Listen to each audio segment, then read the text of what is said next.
אני היום בלילה טס חזרה לדרום אמריקה, לפרו.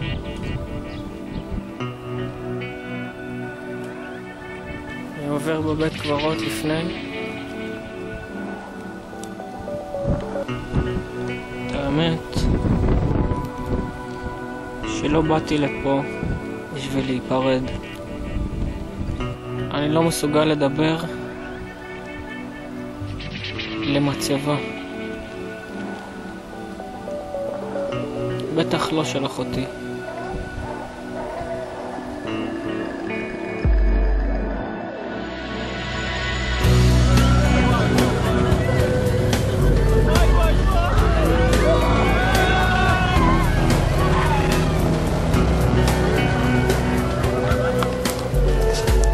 ערב טוב, בוקר טוב, לילה טוב לכולם. כל מה שאלו אותי, איך אתם יכולתם לשלוח שני ילדים יחד? קשה, שני ילדים, וצחוק, וכדומה וזה, ואתם לא מתגעגעים? אמרתי, אני רואה אותם, כל יום אני רואה אותם. מדברים בסקייפ, רואים. כזאת, המרחק בכלל לא היה משמעותי. רציתי רק אותם, ולא יכולתי לעצור בדרך. רציתי רק לדעת שהלב שלך מרגיש כמו שלי, ובדיוק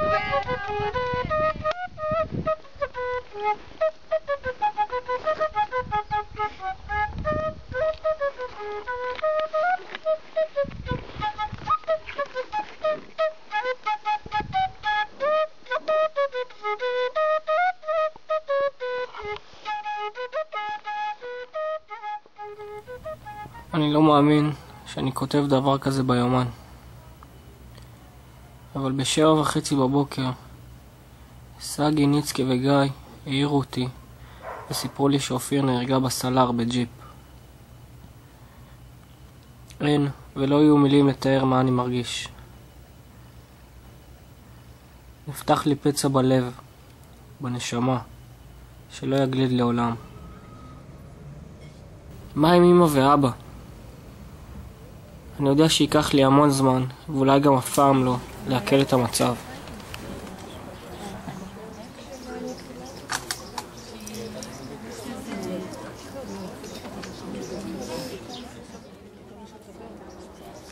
התקשרתי אליה ו3 דקות פשוט היא רק בכתה. והתחלתי לראות באמת בלי שליטה, שאלתי אותה מה קרה. אז היא אמרה לי פופו. קראתי לה פופו לאופיר. מה קרה לאופיר? לא יכול להיות. פשוט התיישבתי על הרצפה, הכל נפל לי מהידיים. 4 חודשים אני חושב עליה. מלא תקוות לפגוש אותה כבר. היו לי הרבה תוכניות איתה. לגדול, לצמוח ולפרוח בטיול הגדול. עוד 2-3 הייתי צריך כבר לפגוש אותה. האמת אני אגיד לך, תמיד ידעתי שאני אחזור, גם באותו רגע.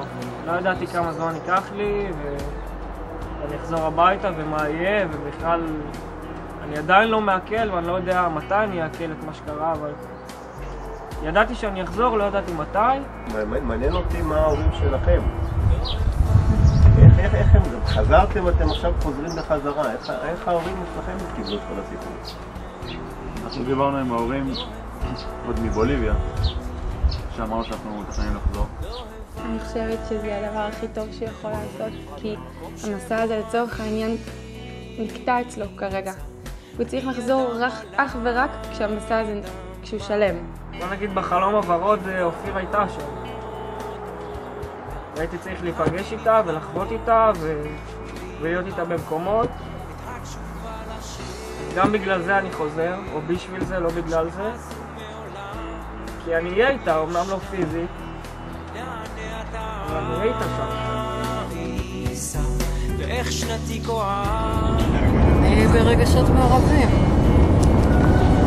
מצד אחד אני שמחה בשבילך שאתה חוזר לטיול. שאתה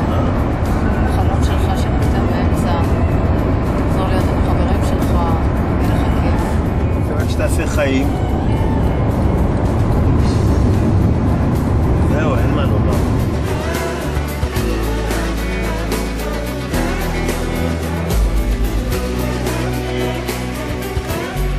עכשיו יש לנו מחשבה לעשות את המסלול שהיא בסדר מסלול. מחצית השנייה של הערכה, יש טירוף בחוץ! טירוף בחוץ! אני כל כך רוצה להאמין שהיא לא סבלה. לא מגיע לה. אנחנו חייבים להיפרד בצורה הזאת עם אופן, כמו שנוני אמרה, זו הדרך.